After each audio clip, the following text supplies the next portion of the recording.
And that's when something grabbed my ankle. Her hand. Cold and oily and unbelievably strong. Story 1. The Oil Barrel Woman.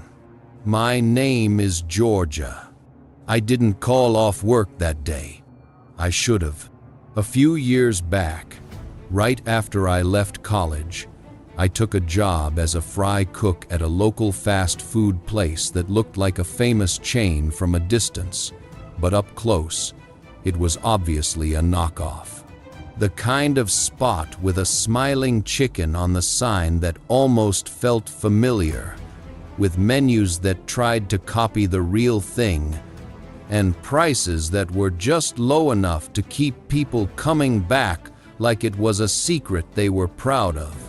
The kitchen was always too hot, the floors were always too greasy, and the fryer smell lived in your hair even after you showered twice. It wasn't glamorous, but it was honest work. I was doing a master's degree at the same time, and there was something satisfying about exhausting your body during the day and exhausting your brain at night. I felt productive. I felt like I was building something. The place had a system for everything. A bad system, but still a system. One of those systems was the oil barrel.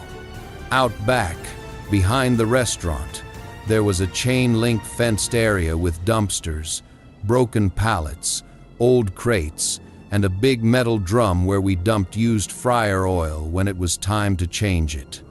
The drum had a lid, but it wasn't locked. It just sat on top like a lazy hat, enough to keep rain out, not enough to keep anything else out. Nobody worried about it because who in their right mind would want to get near a barrel of cold, dirty cooking oil? That barrel stank, but in the way you expect. Old grease, burnt crumbs, fast food life. So, when my shift was ending, and my manager Karen, yes, her actual name, told me I had to drain the oil and dump it outside, I didn't argue. I was tired. I wanted to go home. I just wanted it done.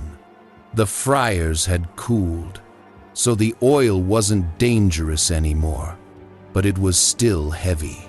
We drained it into 5-gallon buckets, the kind that cut into your fingers through gloves and make your shoulders ache by the time you reach the door. I filled the first bucket, waddled it to the back, and shoved the door open with my hip. The moment I stepped outside, I stopped, because the yard didn't just smell like grease. It smelled like something had gone wrong. Not a little wrong. Not dumpster on a hot day wrong. It smelled like rot layered on rot layered on rot, like sour meat and spoiled milk and wet garbage left in a sealed room for weeks. The air felt thick, almost sweet in a way that made my stomach turn. I stood there holding the bucket, blinking like I could clear the smell by force. Then I saw it. Rotten food scattered across the asphalt. Not the normal kind. Not a few dropped fries, whole clumps of it, bags torn open, soggy piles of something that used to be bread. The weird part was, the dumpster had been emptied that morning. This wasn't from our restaurant. Someone brought it, and when I looked up, I saw a shopping cart. It was the kind of cart you see sometimes at night under streetlights, decorated with random scraps, plastic bags tied in knots, bits of fabric, old rope, a cart someone lives out of. I didn't even have time to process that before my eyes landed on the oil barrel. And for a second my brain refused to translate what it was seeing, because there was a person inside it. Not beside it, not behind it. Inside, a woman. She was old. I mean old in a way that looked heavy on her bones. Her skin was grayish under the grime, her hair was a thin mess stuck to her head, and she was covered in layers of greasy filth that made her shine under the weak backlight like she'd been coated in varnish. I couldn't tell if she was wearing clothes at first because everything about her was the same color, oil black and dirt brown. Then she moved. She dipped down into the barrel, like she was lowering herself into bathwater. I watched her go under, and I swear to you, I counted without meaning to.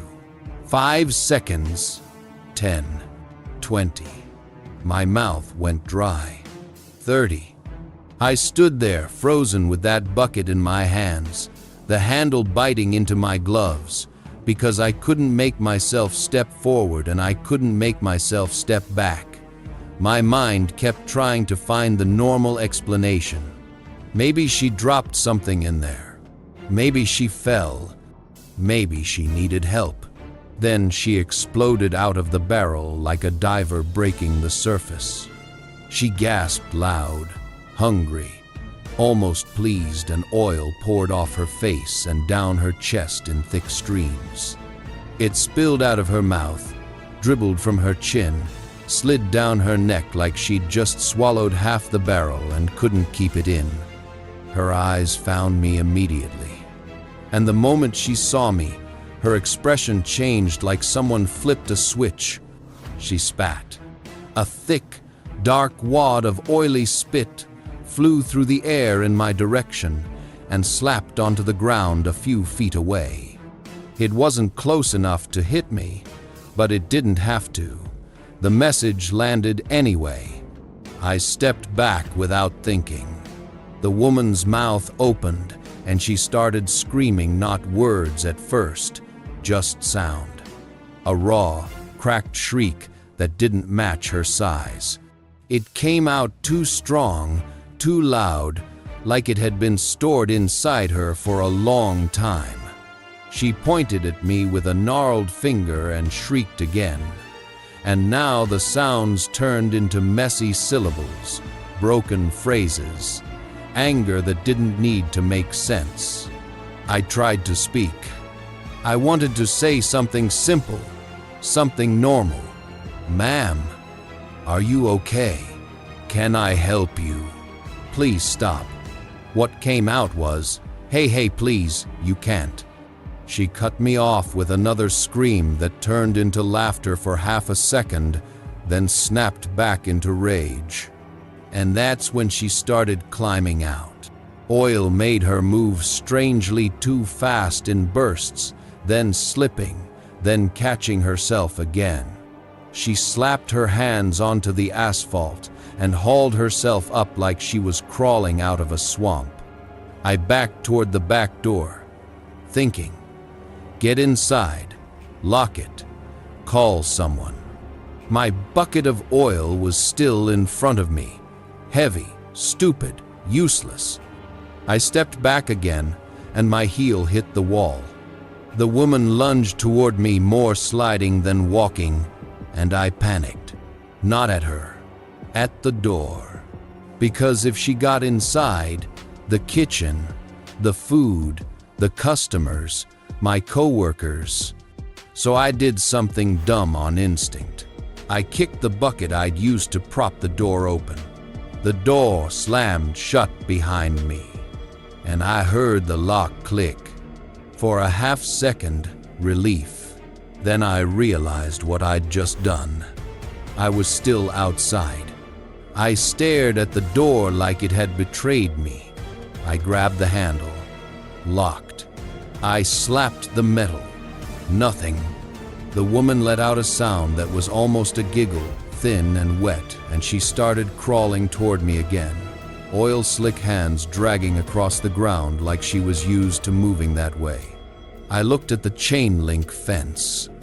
8 feet, barbed wire on top, and the padlock.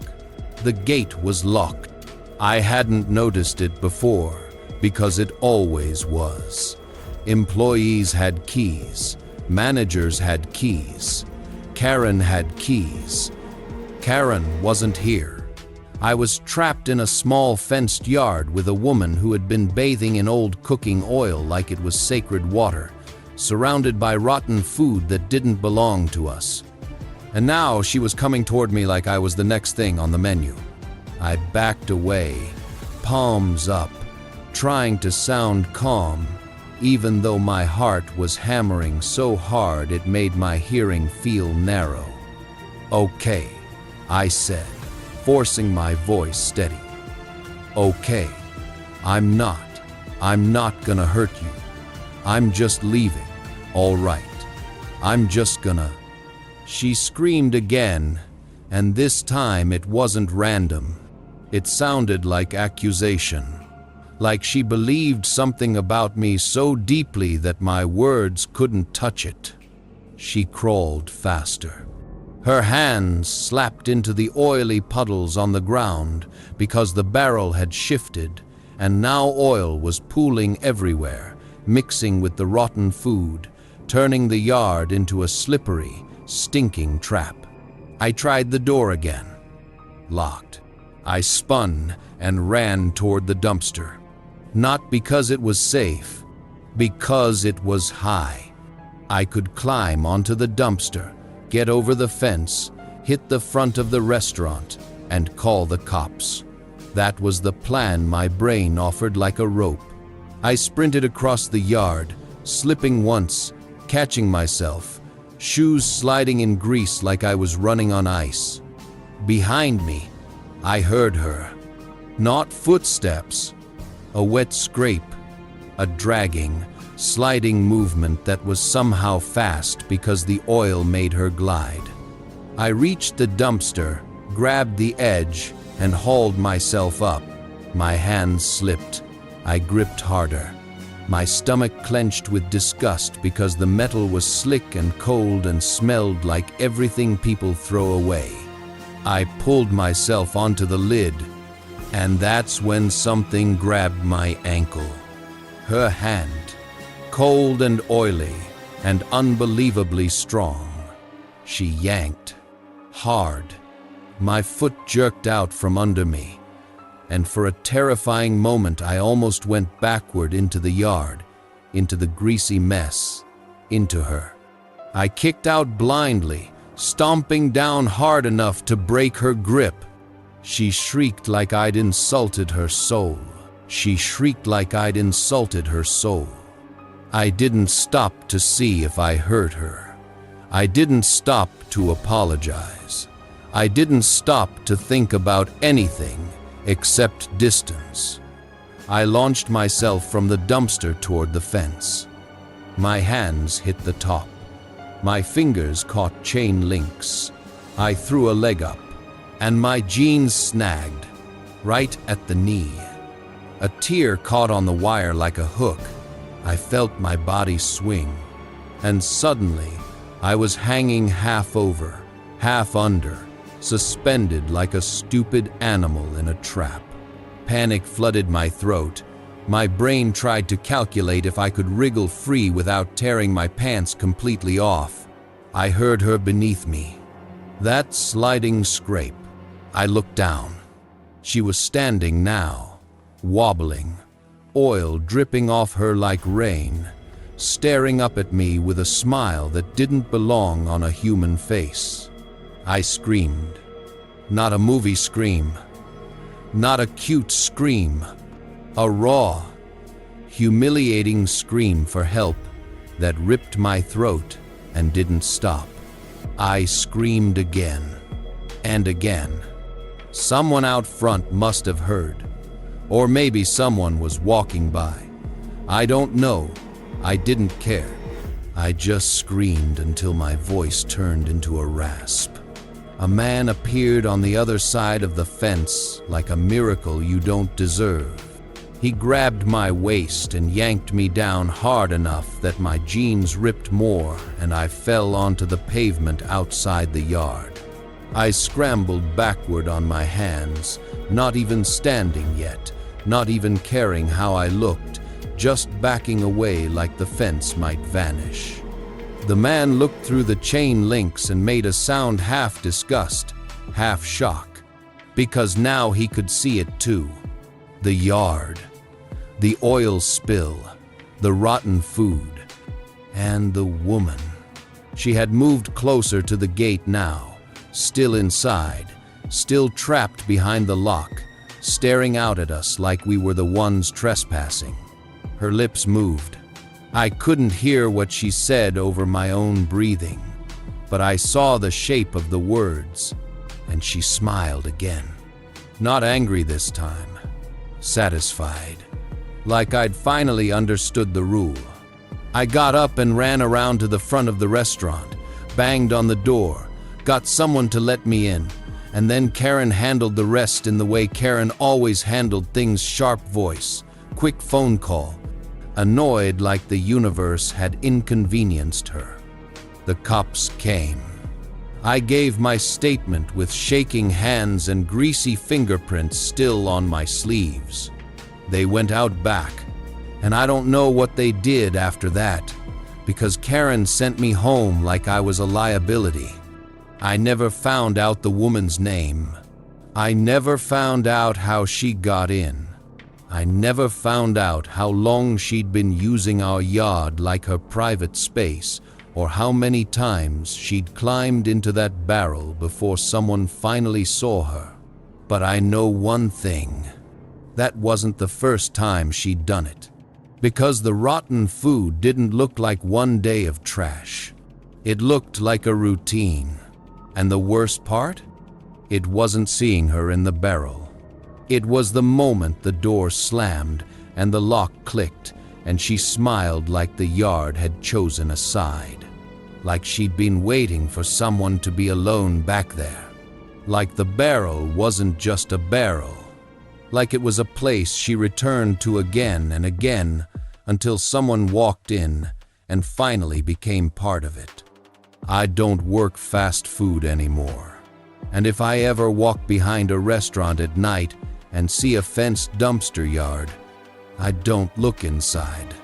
Because some places don't feel abandoned, they feel occupied.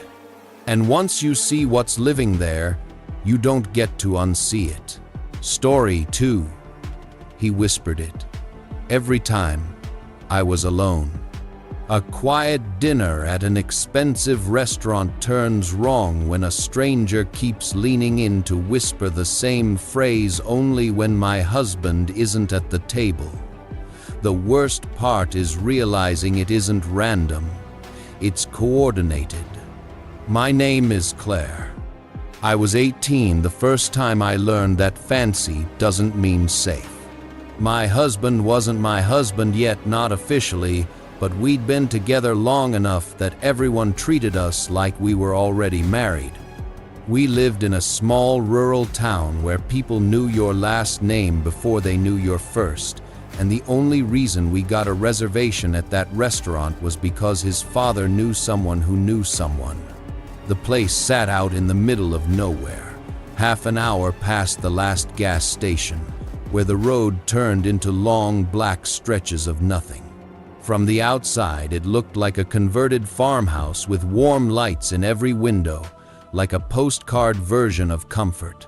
Inside, it was all linen and soft music and low conversation. The kind of room where you automatically lower your voice, even if no one asks. I remember feeling overdressed and underqualified to be there. We were seated at a small table near another couple older, polished, expensive looking. The wife had the kind of controlled smile that never changed, no matter what she said.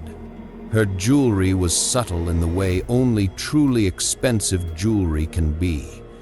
The husband wore a suit that fit like it had been tailored on his body and removed only when he slept. They were friendly right away, not loud friendly, not desperate friendly, just practiced.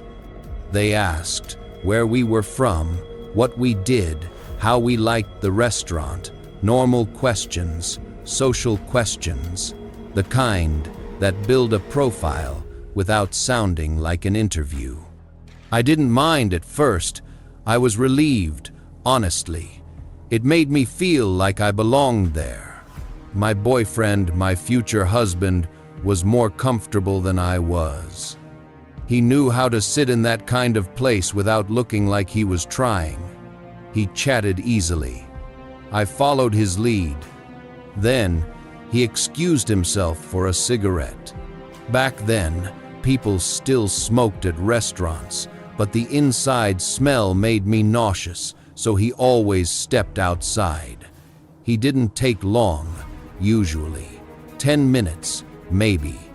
A minute after he left, the wife smiled and said, "Oh, I should freshen up," and drifted away toward the bathrooms. And suddenly, it was just me and the husband. The shift in the air was immediate. Not dramatic, not obvious, just a subtle change in temperature, like a door closing somewhere behind you. I kept my posture straight and stared at the table, setting like it held instructions on what to do next. The husband looked around the room, not like he was checking for danger, like he was checking for witnesses. Then he leaned toward me slightly, not enough to look aggressive, and whispered very clearly, "I love you."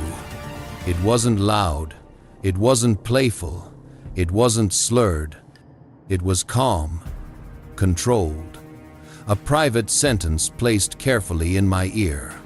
My brain stalled. For a second I genuinely wondered if I'd misheard, if he'd said something else, if the music had distorted it. He sat back instantly and started talking in his normal voice about the wine list, as if nothing happened. I smiled because I didn't know what else to do. I tried to catch my boyfriend's eye through the window, but he had his back turned, looking down at his lighter. The wife was still gone. The husband took a slow sip of wine, eyes forward, expression pleasant. Then he leaned in again. The same distance, the same angle. "I love you." And again he sat back like he hadn't spoken at all. My throat went dry. I looked toward the bathroom corridor, like I could summon the wife back with my mind. I didn't want to make a scene. I didn't want to look childish. I didn't want to create a moment in a room full of people who looked like they had money and friends and power. And I was 18. That mattered. When you're 18, you still believe embarrassment can kill you. The wife returned right as my boyfriend came back inside. Conversation resumed. Normal again. Warm. Polite. The husband laughed at one of my boyfriend's jokes. The wife asked me what I was studying, and I tried to convince myself it had been nothing. But it kept happening. Not constantly. Not recklessly. Only when I was alone. Every time my boyfriend stepped away, bathroom, phone call, cigarette, the wife found a reason to drift away too. Sometimes she left first. Sometimes she waited a minute and then excused herself with perfect timing. And every single time, the husband leaned in and whispered it again. "I love you." Sometimes it was the exact phrase. Sometimes it was, "I really love you." Never louder, never more urgent, never vulgar. Just intimate enough to make my skin crawl, and casual enough that if I reacted, I'd look irrational. Once, he glanced down beneath the tablecloth and made a small movement with his arm that I didn't want to interpret but couldn't ignore. His face didn't change. He stayed calm, like he'd done this before and knew exactly how far he could go without crossing into something that would force consequences. The most terrifying part wasn't the words. It was how rehearsed it felt. Like this wasn't a man flirting. It was a man running a script. I tried to tell myself to say something, anything, while my boyfriend was there. But every time I opened my mouth, the room felt too elegant to let me spill something ugly into it. I could feel all those quiet faces turning, I could feel the judgment before it happened, so I stayed quiet. We finished dinner around the same time as they did. As we stood to leave, the wife touched my arm lightly and said it was so lovely meeting us, that we should all do this again. The husband stepped closer, smiling, and handed me a business card. It was thick, heavy, the kind of card people brag about. His name embossed, his job title underneath, and oddly, a home phone number. He leaned down as I took it and said softly, so only I could hear, "Remember what I told you." My boyfriend turned at that exact moment, looking confused, and the husband immediately switched to his normal voice. "I was saying we should all get dinner again sometime. You've got my card." The wife smiled like it was the sweetest thing in the world. We walked to our car together. I felt boxed in on both sides by politeness. When we finally pulled out of the parking lot, my boyfriend asked what was wrong. He could hear it in my breathing. He could see it in my hands. I told him. All of it. At first, he thought I was joking. Then he saw I wasn't, and the anger hit him like a wave. His hands tightened on the steering wheel so hard his knuckles went pale. He wanted to turn the car around. I made him promise he wouldn't. I told him if he did something stupid, we'd be the ones who looked crazy. We'd be the problem, not them. He didn't like it, but he listened. When we got home, he asked for the card. He promised he'd wait a day. He promised he wouldn't drive to their address.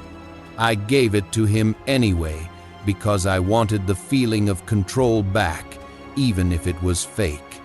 He waited until the next evening, then called the number. A woman answered. The wife. He asked for her directly, polite at first, then firm. He told her exactly what her husband had been doing. He told her how he'd whispered in my ear, how he'd waited until I was alone, how he'd made me feel trapped in a room full of people. There was a pause. Then she laughed, not a nervous laugh, not a shocked laugh, a small, cold laugh like she'd just heard a familiar complaint. When my boyfriend demanded to know why she was laughing, she said calm, as if explaining something obvious. He only told her he loved her. My boyfriend started talking faster, angrier, listing the moments, the timing, the way it happened only when she and he were gone. He was expecting outrage, denial, anything. Instead, she cut him off. "Are you finished?" she asked. The words weren't hostile. They were bored. Then she said something that made my stomach drop even years later when I replay it. Maybe we should all have dinner again soon. Maybe young couples like us could rejuvenate a marriage. Maybe we were taking things too seriously. And the moment she said it, everything aligned in my head like a lock clicking shut. It wasn't him sneaking around her. It was them. Both of them. Every bathroom break. Every cigarette. Every perfectly timed absence. She had been leaving me alone with him on purpose. My boyfriend went quiet for a second, then did something I didn't expect. He mentioned his father's name casually, like he was just making conversation, and said maybe we'd invite his family next time. There was another pause. The wife's tone changed, just slightly. The warmth drained out of her voice. "Oh," she said. "Well, perhaps it's better we take a rain check." And then she hung up. No argument, no laughter, no invitation. Just gone. After that, nothing happened. No calls, no messages, no sudden run-ins, which should have felt like relief, but it didn't, because the way she ended it made one thing clear. They had been confident until they realized we weren't as isolated as we looked. I still think about that restaurant sometimes. Not the food, not the lights, not the music. I think about how easy it was for them to turn a public place into something private. How quickly they identified the weak point in the routine. How smoothly they moved as a pair. And the part that keeps me awake isn't the whispers. It's the fact that if my boyfriend hadn't had a name that meant something in our town, I don't know how far they would have taken it. Because people like that don't practice something that carefully, unless they've done it before, and unless they expected it to work again. A quiet late shift at a small Greek restaurant turns into a trap when an exterminator shows up after closing. By morning, the kitchen is sealed, and something inside is crawling in a way the building was never meant to hold. Story 3. The kitchen was sealed from the outside. My name is Owen. I took the job because I needed rent money and because the restaurant looked harmless. It was one of those small, authentic places people bragged about. Low, warm lights, soft music, dark corners, plates that made the food look fancier than it was. The kind of spot where you feel like you're supposed to whisper, even if you're just ordering bread.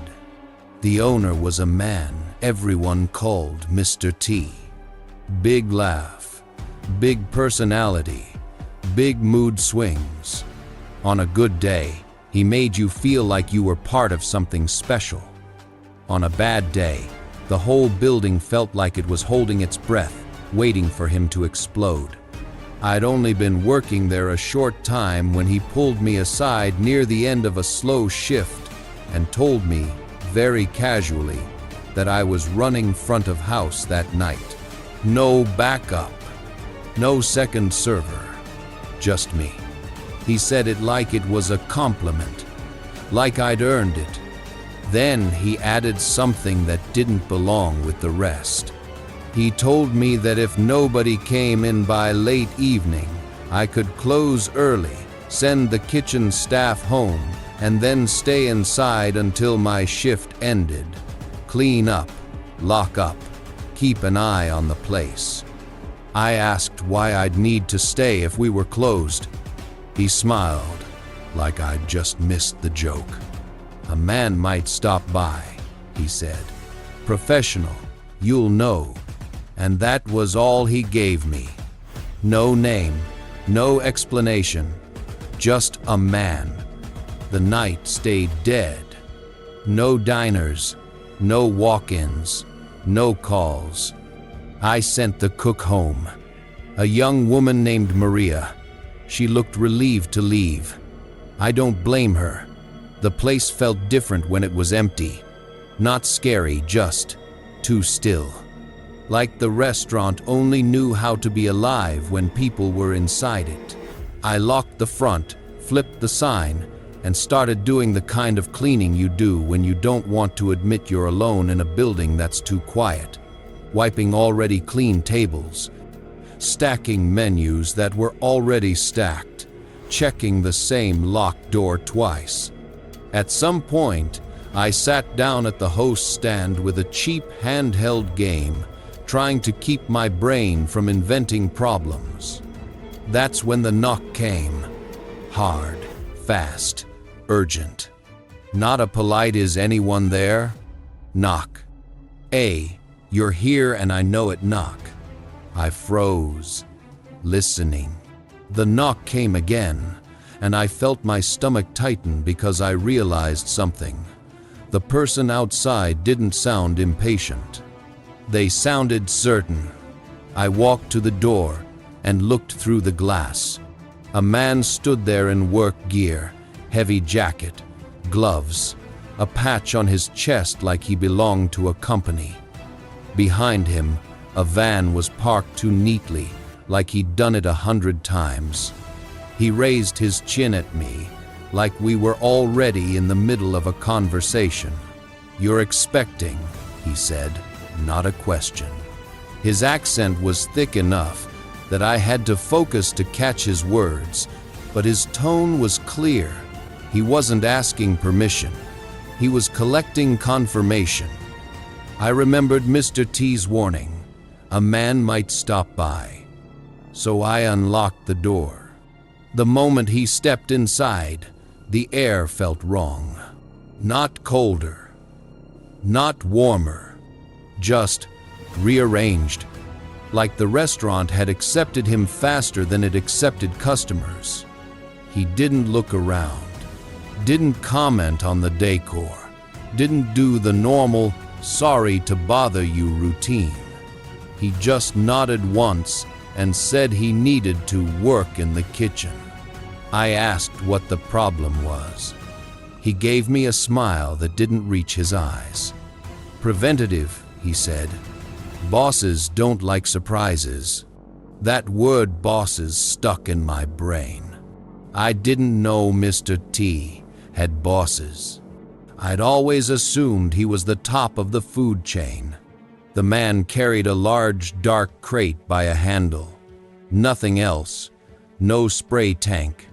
No rolling equipment. No paperwork.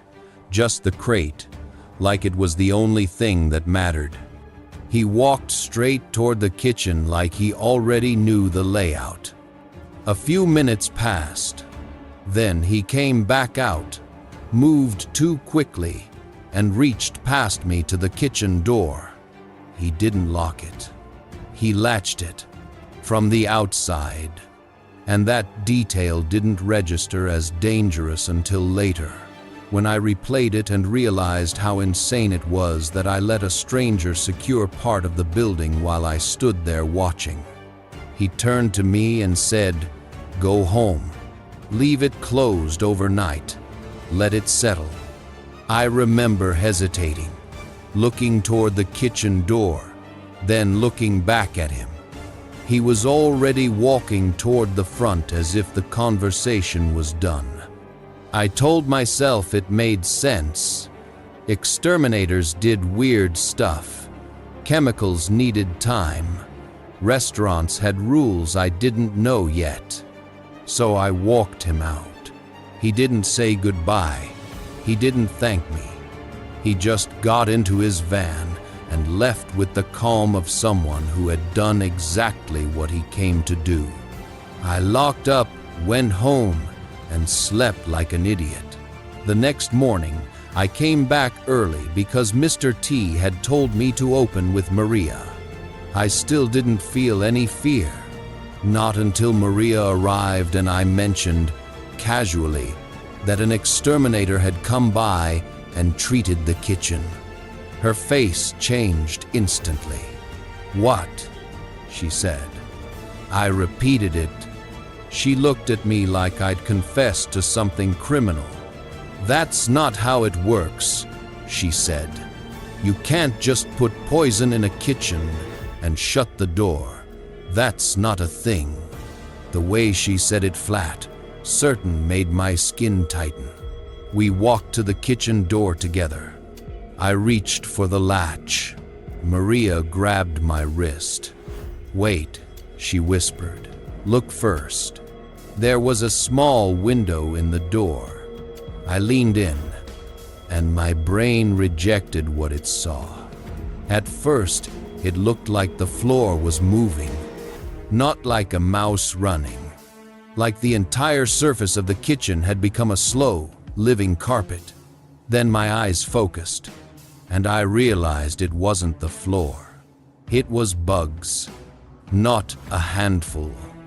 Not an infestation you call a company for. It was a room full. They crawled over counters, along the tiles, up the legs of metal tables. They clung to the walls. They moved in clusters that broke apart and reformed like the kitchen itself had become a nest. My throat locked. A sound tried to come out of me and turned into something sharp and humiliating.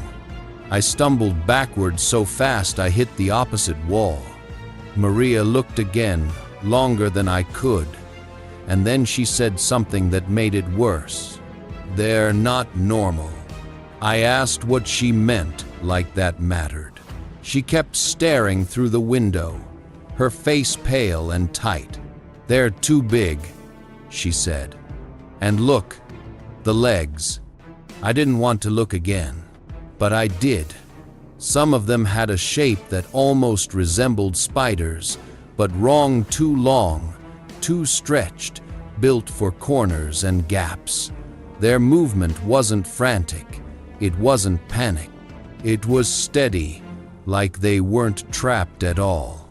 Like they were exactly where they were supposed to be. Maria tried to count legs on the closest one and went quiet.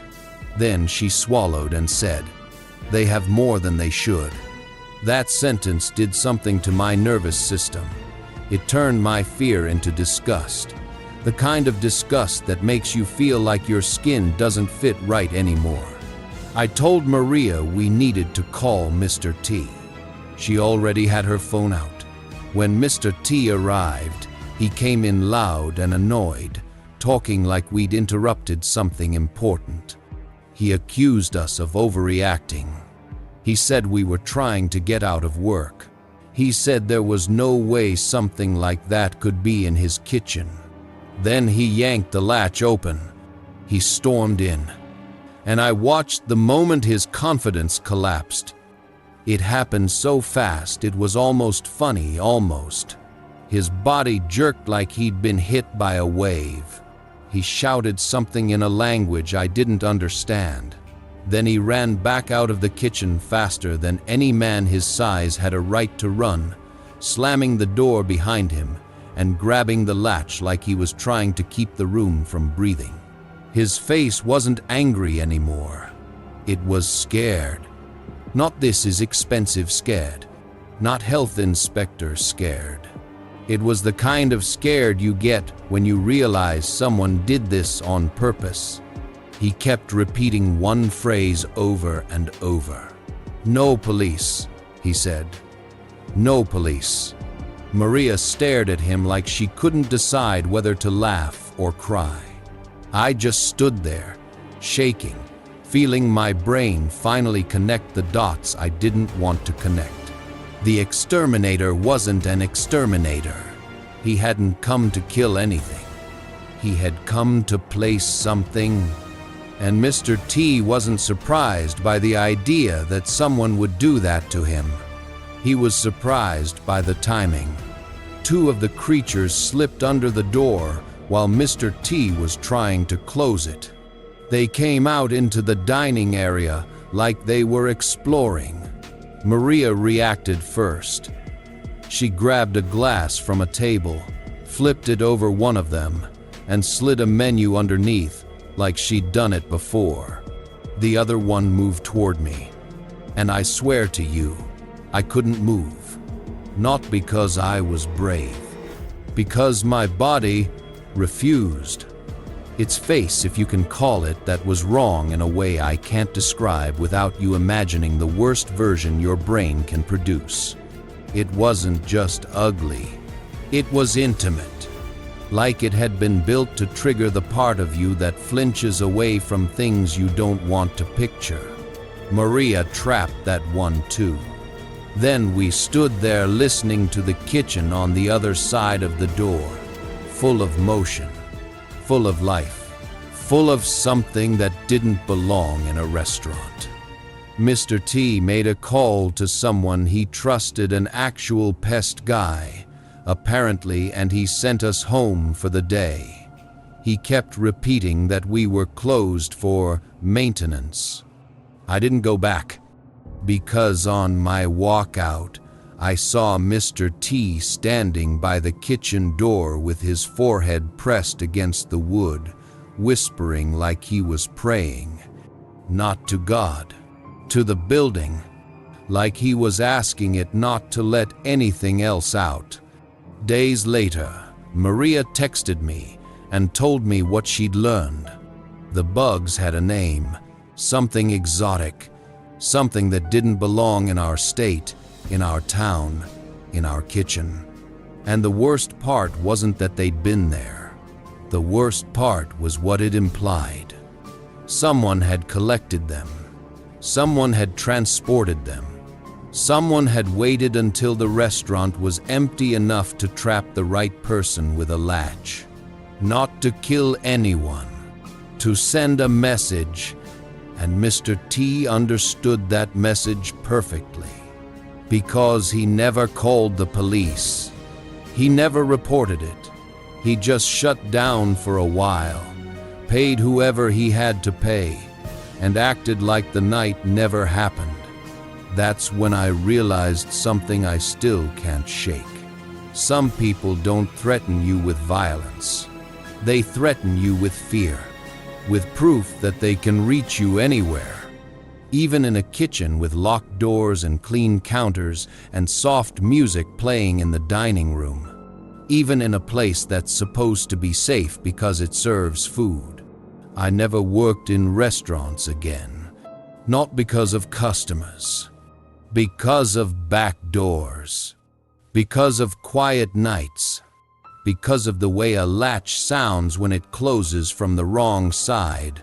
A fancy, middle-of-nowhere restaurant. A charming older couple. And the moment she realizes the wife is leaving on purpose, so her husband can whisper things he was never supposed to say. Not where it counts. Most people think danger is loud. They believe it announces itself, breaks the rules, demands attention. But real danger is quieter. It hides in routine, in familiar places, in polite conversations and ordinary evenings. Sometimes it waits behind a back door. Sometimes it waits at the next table. Sometimes it only awakens when you're completely alone. And the worst part isn't what happens. It's how easy it is to blend in, how no one else notices. How nothing can ever be proven. If these stories seem too real, it's because they are. Because the places we trust aren't always empty. And some people aren't looking for chaos. They're looking for opportunities. If you want to continue exploring the dark side of everyday life, subscribe to Tales of Darkness. And stay where these stories will keep you glued to your screen. Good night.